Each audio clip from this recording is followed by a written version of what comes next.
마태복음 7장 24절부터 29절까지 제가 봉독해 드리겠습니다. 그러므로 누구든지 나의 이 말을 듣고 행하는 자는 그 집을 반석 위에 지은 지혜로운 사람 같으리니 비가 내리고 창수가 나고 바람이 불어 그 집에 부딪히되 무너지지 아니하나니 이는 주초를 반석 위에 놓은 까닭이요 나의 이 말을 듣고 행하지 아니하는 자는 그 집을 모래 위에 지은 어리석은 사람 같으리니 비가 내리고 창수가 나고 바람이 불어 그 집에 부딪히매 무너져 그 무너짐이 심하니라. 예수께서 이 말씀을 마치심에 무리들이 그의 가르치심에 놀라니 이는 그 가르치시는 것이 권위 있는 자와 같고 그들의 서기관들과 같지 아니함일러라. 아멘. 오늘 말씀은 산상수훈의 마지막 결론입니다. 그런데 예수님께서 이 결론에서 강조하신 것이 무엇인가? 바로 행함입니다. 실천.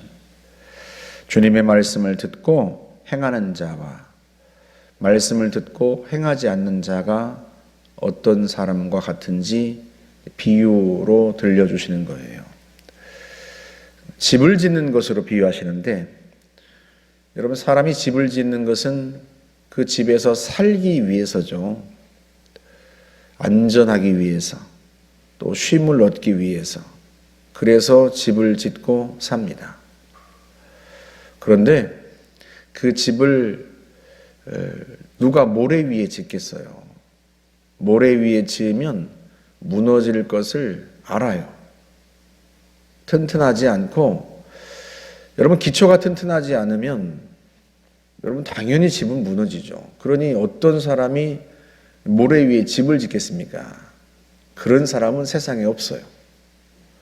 그런데 주님의 말씀을 듣고 행하지 않는 사람, 그 말씀대로 실천하지 않는 사람, 그러니까 듣기만 하고 실천하지 않는 사람은 꼭 그와 같다는 거예요. 듣고 행하는 사람은 기초를 반석 위에 단단한 데 둔 사람과 같아서 비가 내리고 홍수가 나고 그래도 그 집이 무너지지 않는다는 거죠. 당연히 그 집에서 사는 사람은 안전하죠. 집은 그렇게 짓는 겁니다. 누구나 다 그렇게 지어요. 아무도 모래 위에 집을 짓지 않습니다. 그런데 주님의 말씀을 듣고도 행하지 않는 사람은 마치 그 모래 위에 집을 짓는 어리석은 사람과 같다. 그래서 비바람이 불고 홍수가 나면 무너집니다. 집은 그 속에서 안전하게 살고 쉼을 얻으려고 짓는 것인데, 오히려 비바람이 불 때 그 집 때문에 도리어 위태롭게 되고 위험하게 되고 목숨을 잃을 수도 있다. 여러분, 우리의 신앙생활이 그래요. 사실은 우리가 예수님을 믿고 그 말씀 따라 행하는 것은 우리가 구원을 얻기 위해서입니다.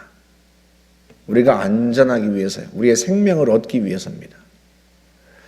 그런데 만약에 우리의 신앙이 우리에게 안전하고 우리를 안전하게 하고 우리를 구원하고 생명을 주는 것이 아니라 도리어 우리를 위협하는 것이라면 이 얼마나 큰일이에요.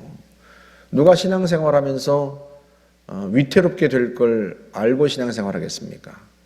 내가 신앙생활을 하면 이것 때문에 내가 죽을 수도 있다, 이렇게 생각하고 신앙생활하는 사람이 세상에 어디 있겠어요? 그런데 주님의 말씀을 듣고도 행하지 않는 사람은 꼭 그와 같다. 그러니 주님께서 어떻게 하라는 거예요? 주님의 말씀대로 순종하고 실천하라.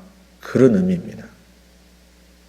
주님께서 말씀을 주실 때는요, 그 말씀을 듣기만 하는 그런 사람이 아니라 순종하고 실천할 걸 기대하고 하신 말씀이에요. 주님께서 기도문을 가르쳐 주신 이유는 그 기도문대로 기도할 것을 기대하고 가르쳐 주시는 거고, 용서하라, 사랑하라 하고 말씀하시는 것은 우리가 그 말씀에 순종하여 용서하고 사랑할 걸 기대하고 주시는 말씀이란 말이죠. 그런데 듣기만 하고 행하지 않는다면 오히려 그게 더 위험하다. 왜? 내가 신앙생활해서 구원받은 줄 알았는데 나중에 고난이 닥치고 어려움이 닥칠 때 그 신앙이 나를 보호해 주는 게 아니라 오히려 나를 무너뜨리더라. 나를 더 위태롭게 만들더라. 그런 의미인 거죠. 그래서요, 저와 여러분들이 늘 주님의 말씀을 실천하려고 힘써야 합니다. 정작 고난이 닥쳤을 때, 내게 어려움이 닥쳤을 때, 인생의 비바람이 몰아칠 때에 신앙이 나를 구원해 주지 못한다면 그건 참 안타까운 일 아니겠습니까? 오히려 예수를 믿는다는 것, 신앙이라고 하는 것, 내가 주님을 따른다고 하는 것은요, 평상시에는 잘 드러나지 않을 수 있어요. 그러나 고난이 닥칠 때, 진정으로 내게 어려움이 닥치고 정말 주님이 필요한 때, 그런 때에 그 신앙의 진가가 드러나는 것 아니겠습니까? 그래서요, 다 같은 신앙인처럼 보이지만 다 같은 신앙인이 아니다. 그게 주님의 말씀이에요.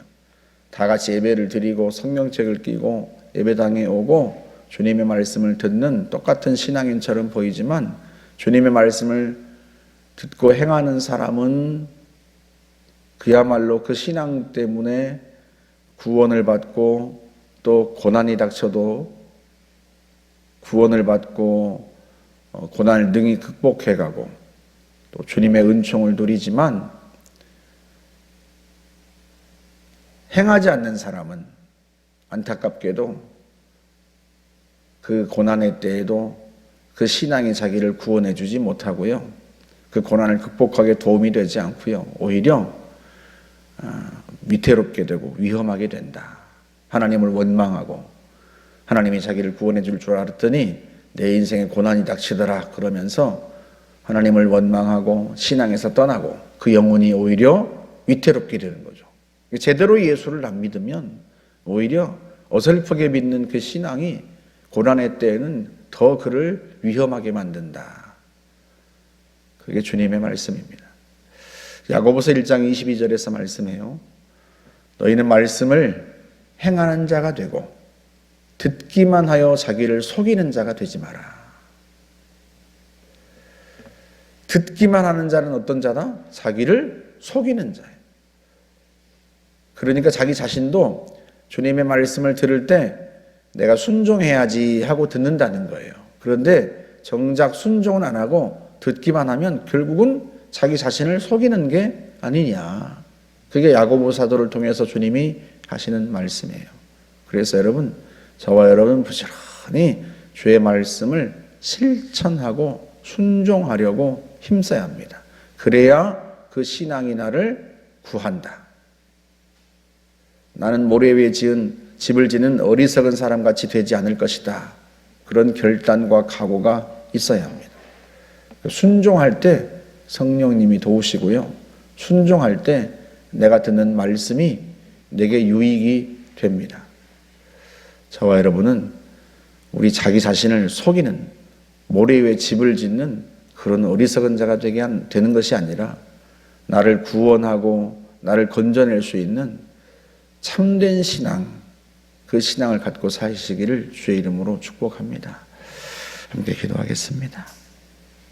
하나님 아버지 감사합니다. 주의 말씀을 순종하고 주의 말씀 따라 행하고 실천하여 주님의 말씀을 통하여서 내 인생이 구원을 받고 내 영혼이 구원을 받고 특별히 고난의 때에는 더더욱 내가 믿는 주님, 내가 믿었던 말씀이 나를 건져내고 나를 구원하며 주님의 생명과 그 능력을 경험하게 하는 그런 신앙생활을 할 수 있도록 하나님 저희들을 도와 주옵소서. 순종하겠습니다. 실천하겠습니다. 주님 저희를 도와 주옵소서. 예수님의 이름으로 기도하옵나이다. 아멘.